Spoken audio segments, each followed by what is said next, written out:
Welcome everyone. If you're watching, this is the Bourbon Brothers and Everything Nerd pilot episode. It's our first time up doing this. My name's Adam. This is my good buddy Jonathan, and lifelong friends, known each other since we were kids, and we had an idea to, have an appreciation for bourbon and all things video games, Marvel, DC, just here to chat and go over anything and everything you might want. But today we are trying for the first time, well, it's not the first time for me, first time for him, is a Yellowstone Bourbon. So, cheers. Cheers.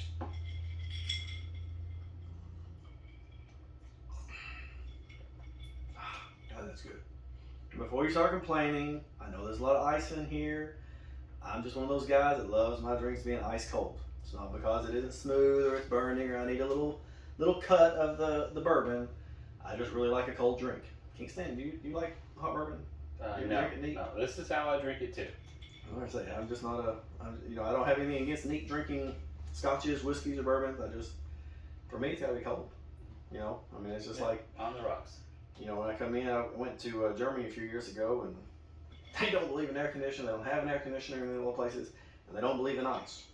And there's nothing against it. I adapted to it, but it was good to come home and just pile in as much ice as I wanted to. Everything I do, I gotta have ice cold drinks. So, so you got hints of vanilla, and that's all I got. I'm not one of those bourbon guys, but it tastes really good. It's really sweet. It don't have a hard bite to it. It doesn't burn going down. I really like this. This is relatively inexpensive bourbon. Definitely sweet. Definitely sweet. Yeah. And it's got a very, very sweet, like I said, it's got that hint of vanilla and a little spice to it, but nothing overwhelming. So,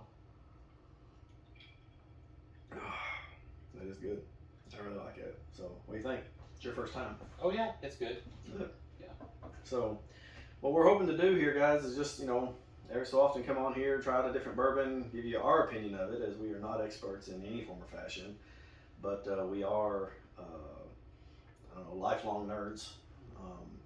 We had different approaches. He's more into the computer gaming and, things of that nature. I'm more of a console guy myself, but we both love cons. We both do charity events for kids to raise money for them, and so I'll give a shout out to the Cosplay For A Cause Foundation. We'll have the link on the video. So if you wanted to visit them. They have wish lists and stuff. We go to hospitals, we visit children, we go to different events for kids with health problems that they need to be made, make money for, and we just try to bring awareness and bring some smiles to their face. And like I said, for this video, we're just here to talk about anything and everything. If there's anything any bourbons that you suggest that we should be trying that we could come on here and talk about, more than happy to do so. Yep. Comment below. That's it. Just hit that like button, and we'll get into a few things here. We're going to try to keep up with some of the modern, up-to-date gaming, as we are both old school gamers. We were both around for the birth of Nintendo back in 1985. But we won't get into a lot of the retro. We might talk about it some, but with that being said, I will say that I am looking forward to the Cowabunga collection coming out for the Ninja Turtles. Right. To have all the classics. You remember how hard the first one was? Yes, yes. You were driving around in a van, and you were going to the sewer, and it was almost impossible. It was kind of like the first Superman game. Oh, the first Superman game. That was a classic, and so bad. But one that I had. I think it was like one of only 10 people that ever played it. It was a lot of fun. So, but anyways, but yeah, I was seeing the Turtles collection is supposed to have the first one, the second one, Arcade, Manhattan, Turtles in Time, and I was never a big Game Boy player. Did you have a Game Boy? No, never Game Boy. Well, see, my parents didn't, when I was a kid, we didn't reach out to the handheld stuff. We spent so much time on the TV, so. But a couple of those are going to be on there. I'm looking forward to it. So. I'm familiar with the arcade. I don't know if I played the Turtles in Time. I don't believe I did. That was one of the few I played. It was one of the few I could not beat in 2 days. Back then, you could rent games, back in the Stone Age when you went to a video store, and I'd rent one for the weekend. Friday, Saturday, and Sunday night had to be back. Mm-hmm. And I could beat all of them within 2 days. And Turtles in Time was one of the few that I could not get done in 2 days. It kicks my ass. But of course, I'm waiting for, my kids actually are really wanting the new Legend of Zelda to come out.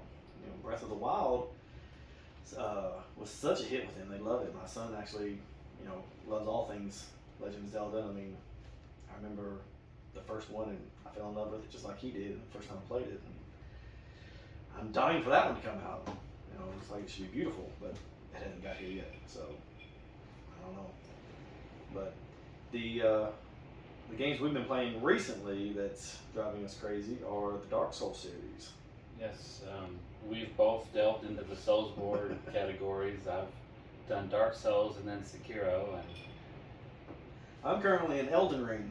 I had to jump on that bandwagon, and I have to say the game may be one of the hardest I've ever played. However, now that I'm into it, there's a lot of it's not nearly as difficult as it started out being. But if you haven't tried it, if you haven't played it, I mean, it's a game that you're going to want to drink to play because it'll numb the pain. yeah, and all those games are like that. I mean, speaking from my experience with Dark Souls, it's just, you just have to prepare yourself to die a lot. A lot, just over and over. And my temperament's not great for losing, so I'm trying not to break TVs, controllers, throw children through walls. It's awful. So, but it is fun once you get into it. Once you kind of figure out what you're doing, there's a lot of trial and error. There is a lot of dying, just dying at every turn. So, if it looks cute and fuzzy, if it looks like it's going to be an ally, it's not. It's going to kill you. So. Now, on the reverse side of that, Sekiro, which people have said is a harder game, in my opinion, is really not. I didn't experience anything hard until I got to the first few bosses. Right. The underlings aren't that hard at all. It's just after you get the timing down, there's a rhythm of the game. It's almost like they've decided to do a fighting version of Guitar Hero, and you have to know when to parry and when to strike. Between the two, I prefer Sekiro, but I know there's a lot of people that prefer the Dark Souls. I don't believe I actually played Sekiro, but to me, I'd say one of the hardest games I ever played back in the day was Ninja Gaiden. For I want to say it was the 3rd or 4th rendition they had of it. I mean, if you didn't learn to block, you didn't learn to parry, you just couldn't play it. And that was the 3D version of Ninja Gaiden. Oh yeah, this is long after the Red Nintendo, which I mean, Red Nintendo was a pain. I mean, all the Ninja Gaiden games have been extremely hard to beat, but their first open world kind of that 3D behind you running around game, free movement. God, I remember it just being a beast. And if you didn't figure out the timing, you didn't figure out how to do the blocks and parries properly, you weren't going anywhere in that game. Yeah, and I feel like that game's probably ancestor of the Dark Souls right. kind of tradition. Oh yeah, because they were so hard to beat. And but I mean, it's good to have that every now and then because I mean, anymore games are so short. They don't give you much context. It's more about getting online and playing. Not a Fortnite guy. I don't do a lot of the online builds and running around shooting Call of Duties. I loved Call of Duty, especially when it first came out. Long campaigns, but then they got to the point where it's all about the online. Let's just get to killing each other, and it really takes away from the campaigns that I used to enjoy. The single player experience. When you grow up where I did, you grew up in the middle of nowhere. There is no internet, so I don't have online services to really do the online gaming I do now. But back then I didn't, and I just didn't get into it. So I appreciate a game that has context, length, and takes me time to beat. So, and Elden Ring is definitely doing that. So it's worthwhile. But again, you're gonna want something to drink while you're playing it because it's awful. See a good movie lately?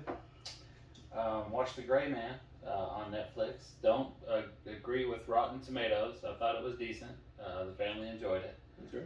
Ryan Gosling's always a good time, and seeing Chris Evans as a bad guy was a hoot. Plus, it does have kind of a nerd connection. It was directed by the Russo brothers. Okay. Civil War That's why you got Chris Evans, I guess. Yeah, and seeing him as a bad guy with the awful mustache was great. But yeah, don't agree with Rotten on that one. 50%. I'd probably put it about 7.5 out of 10. Okay. It's definitely a good time though. It's a good story, and I wouldn't mind seeing a second one from Netflix. Cool. I haven't checked that out. I'll have to look at it. No, I've seen, of course, the latest season of Stranger Things. Have you seen? Oh yeah.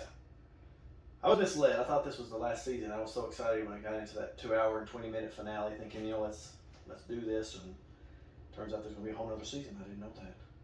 I was misled. But it is great. I've enjoyed that series since it started. I mean, it's been, I've had nothing to complain about in that series. I know 2020 shut it down and they pushed production back and all the kids are grown up, but they do a good job with keeping it relative to the 80s and what I remember as a kid, minus the upside down. This season has been just phenomenal.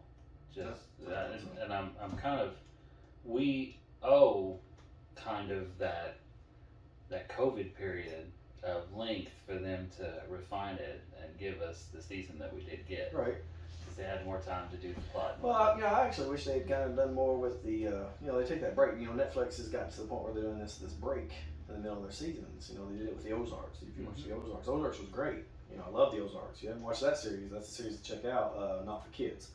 But they got through the halfway point, leave you on a cliffhanger, give you a month off to process everything going on, and then bring back the second half, which was a collection of second half. You had 7 episodes, and then you had 7 more episodes, which I thought was really well done.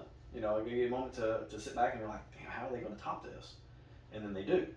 With the Stranger Things, they give you, I think it was the first 7 episodes, and they take a break, and you think, well, they're going to come out with 7 more episodes. I mean, you can take it. We got 2. Yeah. 8 and 9, and they were both very long feature film length, and nothing wrong with that. But it was kind of shocking how that was all you got was the last 2 episodes, and then it bleeds into there's going to be season 5, and I'm looking forward to it. I can't wait for it. It looks great. The Umbrella Academy had some mixed reviews, I think, with their latest season. Unfortunately, I have not seen the 3rd season of the Umbrella Academy yet. I enjoyed it. I thought it was good. I mean, the movie, the show itself is just such a, it's such a quirky, strange take on superheroes, and it's really enjoyable. I enjoyed it. I hope you like it as well. If you haven't checked it out, it's worth watching too. Yeah, I will say, I mean, I haven't seen the 3rd season, but the 2nd season of the Umbrella Academy is almost a masterpiece. It is phenomenal. I did read some, starting as people were a little frustrated with the 3rd season, but I liked it. I thought they stayed on point, which I was never, I never read any of the comics. I mean, the Boys new season's out. I just started it. Have you watched any of it? I have not the new Boys. I've read all the comics, and they're a good time. And again, those are not kids. Not for kids. Definitely not for kids. But they are a good time. It's a unique take on superheroes if you've never watched it. So. And speaking of the Boys, Garth was the creator of the Boys, and he also had another show on TV called Preacher. If you haven't watched that and you like the Boys, you would probably like Preacher. I never did get to watch it. I wanted that one and Justified. I always liked Justified. I thought that'd be a good show. I liked Timothy Olyphant and just about anything he's done. So he's kind of disappeared here in the last years. But did you ever watch The Crazies with Timothy Olyphant? No. It's like a zombie flick. Something affects the water. Great movie. One I really enjoyed years and years ago. Still living in Virginia at the time, but it was almost like a Raccoon City situation. One person gets infected and then it just branches out. I'll check it out. And it's not your typical zombies. Like, these are people who aren't really zombies. These are people who get infected with something, and they call them crazies for a reason. But they're fast. They're just ruthless. And it's a damn good movie. I always wish they'd done the second one. They didn't do any follow-ups to it, but I liked it a lot. Okay. It was worth a look. I like Timothy too. Yeah, he's always been good. Him and Josh Duhamel, they for a while there they were in everything. Yeah. I liked both Transformers. Yep. And then it's kind of faded out. I don't know. I'm missing both of them. Both their projects were always good.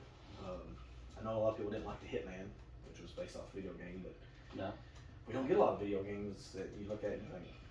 No, but good to see Timothy in The Mandalorian.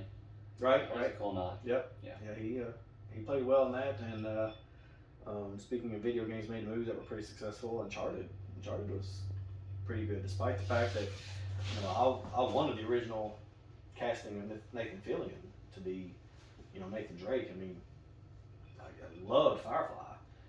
Nothing he hasn't done I haven't enjoyed. There is a fantastic fan flick of Nathan Fillion as Drake. It's Drake, right? Mm-hmm. As Drake in Uncharted. Yeah, he for years they said that was their first pick, and not that I got anything against Tom Holland. Great, young actor up and coming with great films with Spider-Man, and he actually did one. I saw on Netflix. I can't remember the name of it, where it was a suspense thriller type thing, and murder mystery going on, and he got tied up in it, and yes, he was great in that. I mean, that's on my list. We need to watch that. I say there's nothing taken away from him. He's a great actor, but Nathan Fillion, I think when the original idea came out, he was supposed to be there. I got sucked into the idea he'd be perfect for that role as Nathan Drake, and they said they wanted to go in a younger direction. But Tom and Mark played well together, and I look forward to their continuation in that. So, the Wahlbergs, everything they touch is gold. So. Oh yeah. But I don't know. There isn't a lot of good video game adaptations. I mean, Tomb Raider had success for a little while, and their remake didn't go over like they thought it would, and that was disappointing. Yeah, Tomb Raider was decent. We'll go down this road. Silent Hill was trash. Some of the Resident Evil movies were decent. I like the first one. After that they kind of, like anything else that deals with a lot of apocalyptic storyline, they just kind of got crazier and crazier to the point where basically by the last one we're in a Mad Max world of everybody's infected except for this one little band group of people running around. I'll give you to the third one on Resident Evil. I think up to Resident Evil Nemesis it was okay, and then it just went off the boards. Well, and again, to me that kind of happens. I know with like the Night of the Living Deads and stuff, the first couple were really good. But by the time we got to the 6th and 7th rendition, it was like the story just didn't have anywhere else to go. Oh, but as far as reboots, Dawn of the Dead was pretty good. Yeah, I like Dawn of the Dead. Other video game renditions, let's see. Well, I mean, Street Fighter. Right. So the only nod I can give to Street Fighter was, the one that played the bad guy, he was sick during the shooting of that, and he did it for his kids. He played the part the way the part was, supposed to be, I guess, but God, that's a bad movie. The first Mortal Kombat actually wasn't bad. No, I enjoyed the first Mortal Kombat. Second one was awful. It did not go well. And then you got the remake of that one, though. Oh yes, the remake. The remake was really good. That's of course, it was R-rated the way it should have been. To begin with, yeah. I mean, the game itself was mature from the moment it released, and sure, I was 11 or so playing it, and that's okay. It's not bad parenting at all. It was a good time, but you look back on it, it's like probably shouldn't have been playing that. So, but yeah, the new movie being R, I mean, for what it is and for what it's based on, it's a good movie. I enjoyed it. I did not watch Assassin's Creed. From the reviews I hear, I didn't need to. I didn't watch that one either, just because it's not that I have anything against the lead in that. I enjoyed him in X-Men. I love him as Magneto, and he's done a good job. But it got such bad reviews, I never popped it in. I love the games. My kids love the games. So That might be one we'll watch before our next video. Maybe so. But yeah, I mean, I wish they could do a better job. The Marvel universe has been very successful with the newest comic book adaptations. I wish DC would take a stab at it again, but their animated series are good. Their animated series are on point. For everything that Marvel does live action well, that DC doesn't, they do vice versa in the animated. Because Marvel doesn't really do a lot in the animated series that I care much for anymore, but DC nails it. Yeah, animated series wise, most of DC stuff's phenomenal. So, All of the Batman stuff, Superman Red Sun, mhm. um, Superman versus no, not Superman versus Batman. What was the one in the future? You're talking about the Return of Dark Knight, right? Returns, or Yeah, maybe it's that one. It's the one where Superman and him end up fighting at the end. that should be the Dark Knight Returns, Yeah, Dark Knight Returns. based that on little was- Frank Miller. yeah. But, Yes, the old Frank Miller. That's the one I'm talking about. which That's is good stuff. that was good. The only one they fell short with for me was I think it was Batman Ninja, where they kind of kick it back to ancient Japan and they all have to do samurai. You know, that one lost me. I didn't care for that one. Oh yeah, and you also didn't like the way they did Hush too. I didn't like the way they finished Hush. Yeah. They stayed true to the story. The story was good. I enjoyed it in the comic books. I thought they did a good job with, you know, introducing a new character who had this air about him that, you know, he knew who Bruce Wayne was. He somehow had ties to Batman, figured it all out. By the way, spoilers. So I was like, well, I mean, I didn't give away who the bad guy is. Yeah. But, you know, they ain't going to do that to him. But, you know, you get to the end of it and, you know, they didn't hold true to the finale. You know, and that bothered me because the comic held a better story. That's a phenomenal set of comic books. Absolutely. Is the Hush story. It absolutely is. Like I said, they introduced a new bad guy, ties to Batman. The finale was like, holy crap, you didn't see that coming. But then they took the animated movie, and that's the only one that when they didn't stick with the source material. Most of the time, they stick to the source material pretty good. And they decided to change it up, and I didn't understand why. Because to me, that ruined it. Like I'm invested in the original story. Why would you change it for no reason? Well, and what they changed it to was, you know, there's no need to do it. You know, the character they came up with was perfectly fine. You know, if you're going to introduce new characters, then give them an original idea. I mean, they nailed it in the comic, but the way they changed it in the movie was very disappointing. So, but for the most part, DC nailed their animated work. Under the Red, you know, the Red Hood was good. As far as their live action stuff, their series on, well, I mean, DC Ultimate's kind of no longer anymore. I had a subscription to that, but the HBO Max now has most of their stuff, so you can Right. watch Swamp Thing on there. Swamp Thing's phenomenal. They And got so one is- season and they squashed it. I mean, I don't know. I was disappointed they squashed it. I thought it was good. I'd And- like to see more Constantine. Oh yes, everyone. I mean, I'm sure the internets would like to see more Constantine, right? Got to. There's talk of a new Keanu Reeves Constantine 2 coming out. Well, They're there was talking to rumors him about it. Justice League Dark was going to go live action. And my only problem with that is like, if you're going to do a project like Marvel had established a following in the Avengers and Iron Man series and, you know, Captain America, Thor, they had established this group of heroes that people were invested in, and Marvel had gained the trust of people to do that. And then they went with Guardians of the Galaxy, and everybody was like, who the hell are these guys? I didn't know. You know, I collected 17 titles, been in comic books my whole life. I had no idea who the Guardians were. They just weren't one of my comics that I was into. And it was gold. Like, it was an obscure, just random pick. Like, let's throw these Guardians out there and see how they stick. And it worked. It was great. But the problem is that, you know, DC's throwing Justice League Dark out there, and it's like, if you're not a hardcore DC reader, you don't know what the hell that is. Yeah, you What is don't- Justice League Dark? You don't know who Deadman is, Right. right? Unless you've collected the comics. And again, you know, I guess the biggest problem with this to me is that, you know, if you're into DC, you probably got into it through Superman, Batman, maybe Wonder Woman, a little bit of Green Lantern, a little bit of Flash, but like I said, Deadman, no one cares, you know. So for them to throw that out there, it's a project that really, I don't know how much of a following it's going to have because they haven't gained the trust of the people to be like, DC's got this, they're nailing it. You know, I would go watch it. You know, Marvel throws something at you, and it's like, oh, I gotta see it. Marvel's putting it out there. It's gonna be great. You know, everything else they've touched has been gold. DC hasn't done that yet, so I don't you know, I'd love to see Keanu Reeves reprise Constantine. I know he's not the traditional blonde-haired, you know, doesn't have the British accent.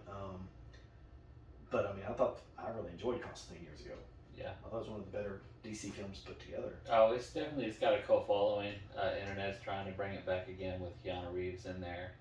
I can't think of the actor's name that played the devil, but of all the renditions of the devil I've ever seen on film, his was the most fun to me. I just really enjoyed his take on being the Prince of Darkness. Oh yeah, It's such a good job. But I'd love to see another Keanu Reeves in Constantine. Now Maybe introduce Zatanna or something. the actor that did it on CW did not do a bad job either. No. I mean, he looked the part. He played the part well. I had no problems with him at all as Constantine. If you want the traditional, I mean, he'd be fine for it. I was always disappointed. It's not because of anything as Ezra Miller. I know he's been in the news lately with a lot of hijinks and getting arrested and whatnot, but my frustrations, of course, with him in his personal life has nothing to do with his on film work. So on film work's been good, but he was not my first pick for Flash. I didn't care much for their changing his character to being more of the bumbling, unsure of himself, kind of comedic relief in the Justice League movie. No, and his age should match closer with Superman's and Batman's. Yeah, he's not a kid. No. And I mean, again, that's someone else's decision. That's what they're doing with it, and I think it fell flat. Flash in the comics is typically he's smart, he's put together. He has his own self-doubts about his worth as a hero, but that's what's supposed to make him a hero. He's not supposed to have that kind of confidence to just know he's doing it right. But everything you just said is what made CW's Flash amazing. Right. Yeah, I like Barry Allen in that. That kid was Grant Gustafson. Is that right? Mm-hmm. Grant. He does a good job. I mean, I know a lot of people kind of getting burned out on the series. They keep running. Gotta go fast. Kind of like turning to Sonic. Gotta go fast. Gotta go a little faster. You get tired of that. But for the most part, the stories have been pretty solid. They've done a good job with, several of his villains that we otherwise wouldn't know. It's not a mainstream that a lot of people read, I don't think. Oh no, and Reverse Zoom. I'm Mhm. sure that nobody had been introduced to him until he became the big bad in season 1. But I haven't I haven't seen much of the new Superman and Lois series, but I've heard good things about it. I didn't have a problem with the new 52 when they decided to revamp it and bring in the new costumes and stuff, but I know a lot of people did. They've actually squashed it. I mean, it's not even a thing anymore. They've corrected that timeline, I guess. Oh, and for our comic book readers, if you have not read the Dark Steel stuff, like the Dark Steel Metal, do it. It's amazing. So The Bath That Laughs was actually an interesting take on the Dark Knight, and I love all those little robins on the leash and the crows. They call them the crows, not robins. So it is a good series. I mean, I've enjoyed that. I think the one that fell flat for me was Last Night on Earth. That one I did not care for. Did you read that one? Mm-hmm. Kind of set in a dystopia future where this feeling called Omega has come out, and it's a weird take on the futuristic idea that Batman, of course, has to save the day. Superman's dead, Wonder Woman's sporting a mohawk, I'm gone underground kind of thing, and a lot of Batman's villains are being enforcers on the street. It's got Joker's heads in a lantern. Wasn't a big fan. It sounds fantastic. It had potential because they introduced this new bad guy, like this Omega character. It's come in, and when you get to the big reveal, it's kind of wild because you're seeing that Omega didn't just wipe out the heroes. Like Darkseid, everybody's been wiped out by this guy. Whoever this guy is, he's bad news, and there's no Superman to stop him. Who is this guy? And when the reveal comes in, and you're like, why? We had an opportunity. We had a moment here. You could have really done something original, and they didn't. It was kind of disappointing. So I would say that was probably one of my least favorite. When I got to the reveal at the end, I was like, come on, give me something a little better.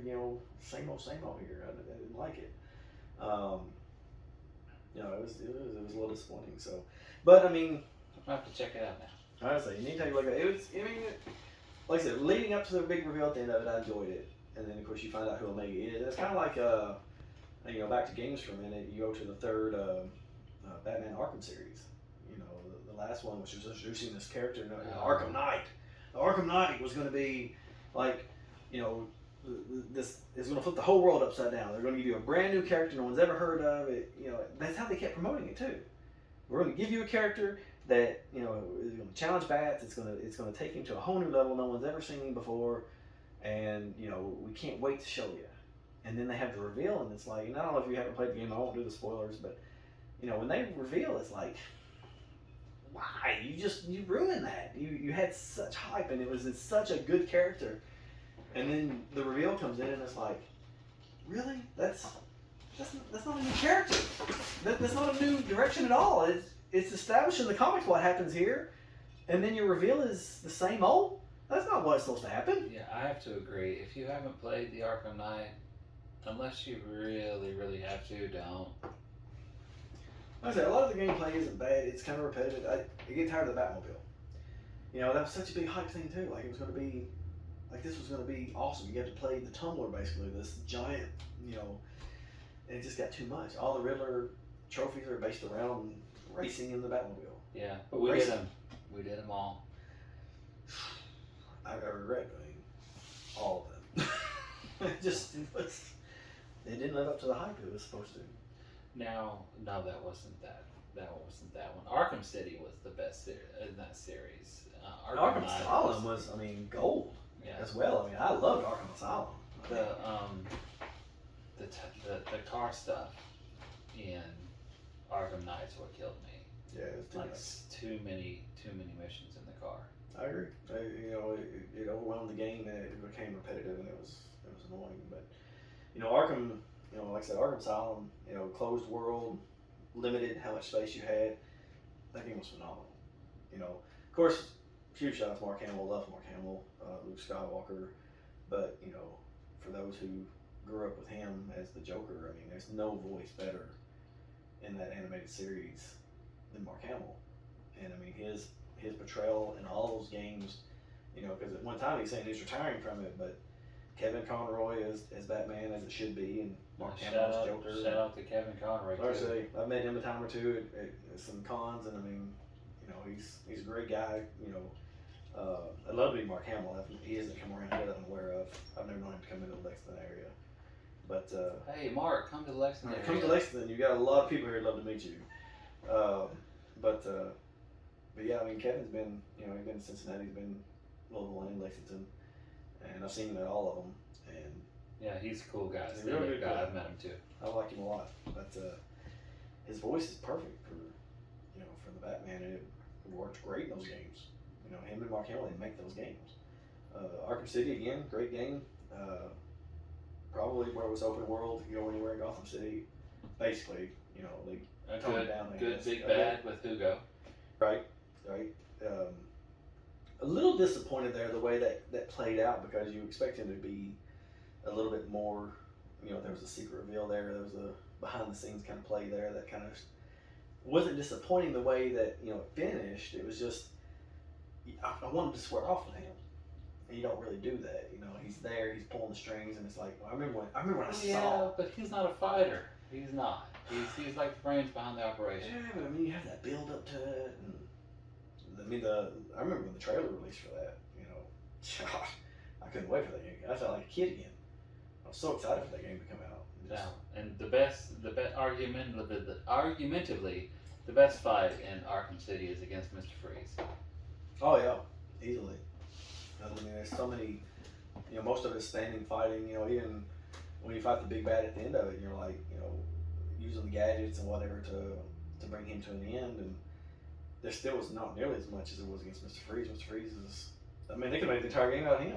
I mean, he could have been the big bad that they get to the end of, because he was probably the hardest to beat in that game, because you had to come up with a different strategy with each turn of it. So, you know, Beautifully done. it really was. That was one of my favorites. So, but Wait. No, Arkham Knight's best fight was against Deathstroke. yes, but it's also, I guess it was too early in the game, because it was, to me, you know, if you had him later in the game, he could have been a big focus to the game, and he winds up being like right out the gate kind of situation. So it's not going to be as hard to beat as someone later because you're still learning the controls. You're into it, this new fight, and it has such potential that it would be great. And it was a good fight, and there's no doubt about it. Yeah, I ended up fighting him 3 times just because I wanted to, because it was such a good fight. Right. I really wish he'd been more of the, which I mean, that kind of goes to the idea, should have Ben Affleck. I would love to have seen Ben Affleck in his version of the movie where he's supposed to be taking on Deathstroke, because they have such a great setup. I mean, that was one of the best fights. That was the Zack Snyder cut, right? It was the potential. It was supposed to be part of the Cavill Batfleck, series that they were going to do. And Ben decided to walk away from the project, which I mean. No, it wasn't. No, that was at the end of the regular Batman versus Superman, wasn't it? Yeah, they showed him freeing Lex Luthor from prison. They had that one clip of him, and had such potential. But I mean, supposedly that was the direction they were going with the Batman. If Ben Affleck could continue to reprise the role as Batman, and I was excited for it because I know when I was like everybody else when I first heard they were making Ben Affleck Batman, I was like, oh no. But I mean, he really bulked up for it. He looked like Bruce Wayne, and then he was one of the better physically.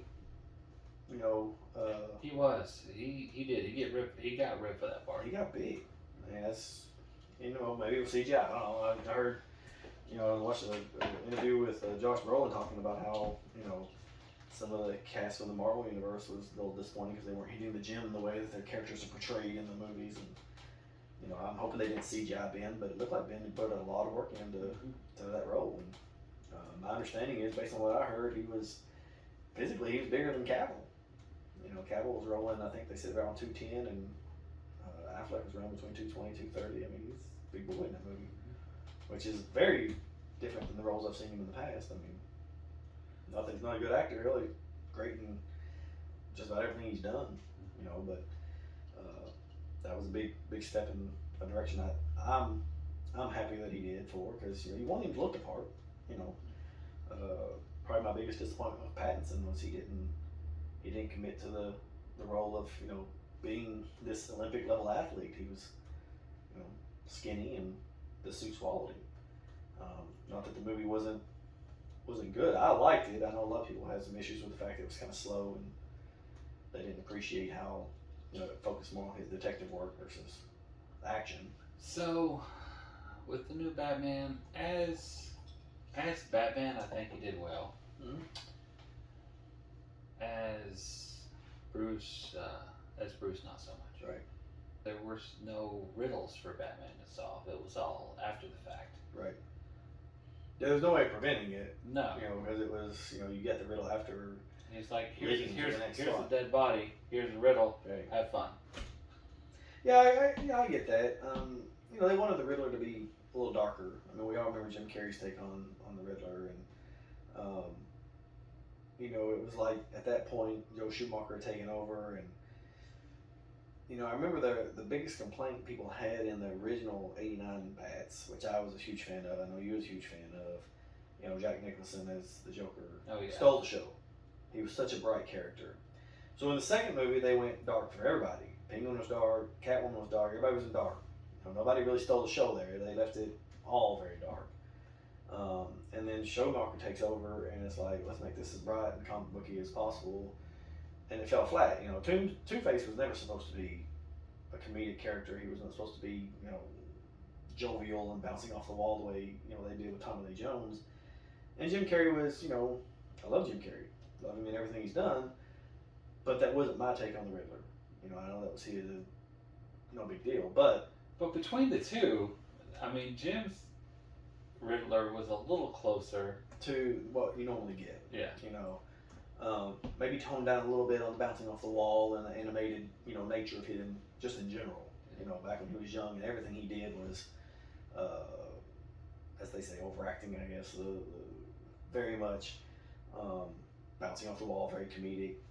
And it wasn't that it was, the costumes and stuff were on point, but just wasn't my take on the Riddler. I'm expecting a guy to be, methodical, smart, you know, Right. level-headed kind of thing. And he was always just, you know, like a bag full of cats, you know, fighting to figure out which one was going to come out on top. And so I didn't mind this Riddler. He was darker. You know, they did a darker take on him. When they had the reveal of him, I wouldn't say that I wasn't like in love with the idea of the way they did this character. He didn't look the part to me, but you know, they took it a different direction, and that part wasn't bad. I didn't mind what they did there, and it kind of sets up for No Man's Land, which is a classic comic from way back when. That you know, Gotham's been crushed, and now they got to rebuild. So it'll be interesting to see where they go with that, but. I don't know, you know, they wanted a different look for Joker, something to stand out against the, you know, Ledger did such a good job, Nicholson did such a good job, you know, they want something that's going to stand alone. I don't know, we'll see. It wasn't my favorite take on the Joker, but hopefully they, you know, figure it out, smooth it out. Because right now I think, what do you got? You got Shazam coming out soon. I've seen a few teaser trailers for it. The first Shazam was phenomenal. Right. And again, for people who don't really read, I mean, you ever picked up a Shazam comic? You ever? I don't have any. You know, good supporting character. They did a good job with him. You know, the movie was good. All of the stuff I know from Shazam are from graphic novels where he's like a bit player in it. Mm-hmm. You know, Injustice, the video game Injustice was great. You know, probably one of the best takes of Shazam I've seen because he plays a bigger role, but he's still a supporting character. He's not a lead in it. But I like the movies. I thought, you know, it was really well done. So, have you seen the Elvis movie yet? Mm-hmm. Okay, there is a shout out to Captain Marvel. Okay. Who eventually comes Shazam. Okay. Because of legal reasons, you can look that up. Right. No, I've not seen that yet, but I am looking forward to the new Shazam movie. I'm looking forward to Black Adam. Mm-hmm. Although I'm having trouble figuring out how they're going to make it. The focus is on Black Adam, but they're introducing Pierce Brosnan as Adam. No, he's going to be Dr. Fate. Mm-hmm. Adam's in it. There's a couple heroes in this movie, like fighting against, you know, Black Adam, but based on the previews I've seen, they may be teaming up. I don't know, but you know, it's a focus on Black Adam. You know, the yin to the yang of Shazam, and from what I understand, Shazam's not in the movie. Right. Superman's not in the movie. We're gonna have these secondary characters that more from the Dark Justice League kind of in it. You know, a lot more magic involved in this one. But I don't know how they're gonna do that with, you know. And I think they're gonna try to make Black Adam into an anti-hero. anti-hero. Anti-hero. I think we're gonna have like a Venom situation where, you know, he's good to the point where he does what's right, but he's killing people to do it. You know, because that is one of the lines in the movie was, you know, heroes don't kill people, and of course Dwayne Johnson's take on it is, well, I do. Yeah. As long as I get the job done. Cool. I mean, it is what it is. I am looking forward to it. I mean, I like Dwayne Johnson a lot. I like his take on it. It'd be interesting to see him squared off with Cavill, because, you know, they dropped the ball there too. A lot of people didn't like Man of Steel. I liked it. Man of Steel was to me, it was a grown-up Superman. It was the way it was supposed to be. It was good. You know, we got away from the campy 70s. You know, Christopher Reeves, which I loved Christopher Reeves movies. I mean, I was a huge fan. But, you know, I grew up. You know, I wanted a grown-up Superman. And they gave me that with Cavill. I mean, did he, you know... I even like Superman 4, man. And people hate on that. Everybody hate on Superman 4. It was alright. You know, but that's the problem. It was alright. You know, they didn't have anything else to do with it. You know, they run out. You know, too much. To me, the originals focused too much on Lex. You know, the second movie was probably... if you want to hate on one, hate on the third one. The third one was a little rough. You know, yeah, I didn't like the third one. But, you know, the first two were fine. Didn't have a problem with it. I like Christopher Reeves. There's nothing wrong with his take on Superman. But at the point, you're looking at the 70s, that version of the comic book out there, a little campier, you know, Clark Kent. In my comics, when I was growing up, he was never bumbling. He was never, you know, clumsy. They really wanted to point out that, you know, he was the complete opposite of what Superman would be, you know, unsure of himself, clumsy, tripping and falling. And that's just not him. That part of Man of Steel, they got a little better. Oh yeah, They did. I mean he played it better. Clark and sure? Man of Steel was Clark. That I like. But again, I mean, I liked him as Superman too. Like when he finally dons the suit and he takes on the role of Superman. I mean, I didn't have a problem with any of it. Even when he killed Zod, because I mean the reality is, the reason comic book writers stopped killing their villains was because it was too hard to come up with new villains. You had something that worked, stop killing them. That's why you put them in jail. They get to escape and they get to a whole new adventure. Do we think for some reason Batman wouldn't kill Joker? This is a man who's killing half the city with each crazy plot of his. He's got to be put down. I wasn't a huge Watchmen fan, but their way of superheroing was more of a realistic way. If you had vigilantes running around, these guys are putting the bad guys down. Now, the bad thing about them was that sometimes they were as much the villain as the good guys. You got to draw on somewhere, but they didn't kill these people in the comics because they'd have to come up with a whole new idea, a whole new character, and it's just easier to recycle those characters. Mm-hmm. So don't get mixed up. I mean, Superman has to kill Zod because if you're gonna have a movie realistically, he's gonna age out at some point. You've got to progress the story along. Only way to do that, you kill Zod. Yeah, and he wasn't gonna stop. He was gonna keep I mean, that's what Zod was supposed to do. Now, I did not care for their take on the idea that they used Zod to become Doomsday. Doomsday was his own character. That could have been an entire movie to itself. When they did Batman versus Superman, fine. You want to do that movie? Fine. But you don't try to shove everything into this one movie because Marvel is so far ahead of you in the scripture of developing their world. And Doomsday is such a good character. Oh, love on his own. By far one of my favorite villains. Yeah. Just sheer. So don't touch him. I'll say, why would you have to? Why would you have to do that? But I will say I watched the director's cut of Batman versus Superman, and it wasn't terrible. That makes it better. Mm-hmm. Batman vs Superman was better with the director's cut, but and I know a lot of people, hated on the Justice League movie, but the Zack Snyder 4-hour version, I know it's a long time. Break it up into 2 movies, whatever you got to do. That's worth a watch. I mean, it was phenomenal. There's some cameos in there, some shout outs. But it was done right. Yes. It was darker. The supposed love interest they were trying to push with Diana and Bruce didn't happen. The Amazon scene is phenomenal, right, with them racing on horses away from Steppenwolf.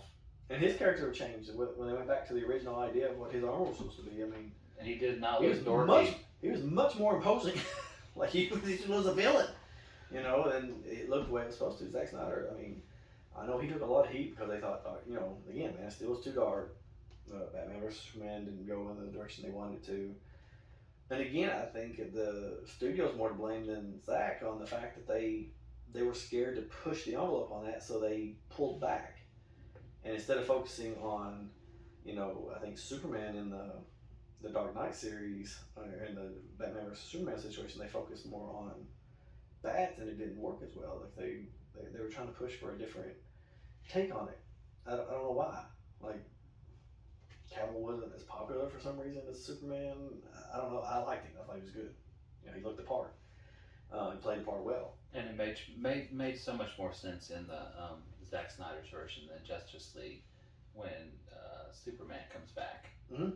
Oh yeah, when he comes back in the black suit and he's got the soul suit. A lot of people who read The Death of Superman, I mean, that was probably, to this day, that is still probably one of my top 5 comics, is The Death of Superman.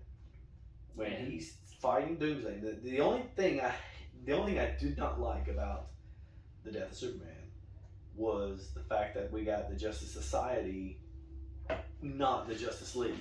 Like, where the hell were there? Was no Wonder Woman, there was no Batman, there was no Green Lantern, there was no Martian Manhunter. All the A-listers were gone. We got Blue Beetle, we got Maxima, we got Guy Gardner, who was at that time playing with the Yellow Ring that wasn't part of Sinestro Corps. They were awful. That was his supporting cast. That was who was helping him fight Doomsday. And Doomsday went through all of them without a moment's hesitation, which rightfully so. I mean, he was supposed to be that kind of character. It's supposed to be somebody that only Superman can fight. And they did such a good job with the story. That's still one of my favorites. Now, when they redid, the original DC, we talked about this earlier, DC animated film, where they, dropped the ball, was their original version of Doomsday versus Superman.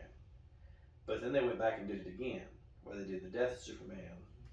And that one was legit. Yeah, the death of Superman is fantastic. They did a much better job in that one. I was very disheartened by their original attempt, the first attempt. But the comic, to this day, I will still have moments when I'm sitting at the house like, I got nothing currently to read. I'll go pull it out of the box, read it again. I love that comic. That fight with Doomsday the first time was epic. And then when they did the movie, when they were like, let's make Zod Doomsday, and it was like, why did you do that? You could have an entire movie of just that. Make that epic fight scene where it's crushing Metropolis and it comes down to that last blow and they both fall. They felt they had a big bad. They needed a big bad to fight between those two. But, they could have also just done Resurrected Zod. Sure. I could have done Dark. How much darker could he gotten? I don't know. But, I don't know. There's a whole different thing they could have done there for the Batman versus Superman, which, for a lot of people who don't read comics, they were lost at the beginning anyways. Why is Batman fighting Superman? Why would this ever be a thing? And that the Frank Miller version, from the 80s when, it originally was written, was a much better take on it anyways. Superheroes have been outlawed. This is set in the future. In this movie, they're both young. Mm-hmm. And that's where they lost a lot of people. It was like, why would Batman be fighting? I remember when I was, one of my first times cosplaying as Superman, I do Superman, I do Logan. And I went to an event for children with congenital heart failure. And these kids kept asking me, why are you fighting Batman? They don't know nothing about it. They just see it on the screen. Batman's fighting Superman. Superman's fighting Batman. Why aren't they friends? They're supposed to be friends. And, even older people, adults, were frustrated with the fact that why would they be fighting? They're both heroes. Mm-hmm. They don't have that background. They didn't know. Including my wife. Right. And it is frustrating. They didn't do that story right. But I don't know. I like Frank Miller's world. I thought he was doing a good job. Well, that part of it was pretty good. You had Bruce Wayne in that city, Metropolis, and Superman and Zod are fighting, and he lost a complete level of employees to that fight. So I can see that. Right. Batman, thinking that he's holding too much power. I thought they did decent with the story. I know the storyline could have been, to me though, they played up that Batman wasn't smart enough to vet it out. They wanted Lex Luthor to be pulling the strings, and it was, just too much Martha obviously involved in this. Oh, way too much Martha. But ate up with Martha, guys. Martha was a big focal point. But the problem, I think more than anything else, is they didn't develop enough undercurrent of, why he would have this angst against Superman. Like, it was, one guy, supposedly pulling the strings, sending him, this guy's not cashing his checks. Why isn't he cashing his checks? It's, somebody that was hurt from the battle. And I get the idea, like the premise of, hey, having a Superman in the world is dangerous. Because if he goes dark, how are we stopping him? That part I get. We've said, Batman in Doom was a great series because it vetted out that Batman had come up with a contingency plan that neutralized every member of the Justice League. And it made him mad. Like, why would you do this? Well, why wouldn't I do this? I got an Amazonian princess who can't be killed. She was born of the gods. You got a Kryptonian who has the power to smash the world if he wants to. You got a Green Lantern who, the power of his will, he can make anything he wants. Mm-hmm. Martian Manhunter who's telepathic, who can reach out to every person on the planet. You need a plan to beat these people, and he had those things. Yeah. So that aspect of the story I'm fine with. Like, we've introduced Superman to Batman, and he ain't cool with it. Here's a man that can crush the planet. What are we going to do with him? Well, we're going to have a contingency plan. But the way they pushed the story to making it like he couldn't realize the good in Superman until we found out our moms and names are the same. Come on, that's the best we could do. If it hadn't been for Martha, we're going to kill Superman. We're going to drive a stake through his heart, and the man who doesn't kill is going to kill the hope of the world because he might turn into a bad guy. A lot cheesy.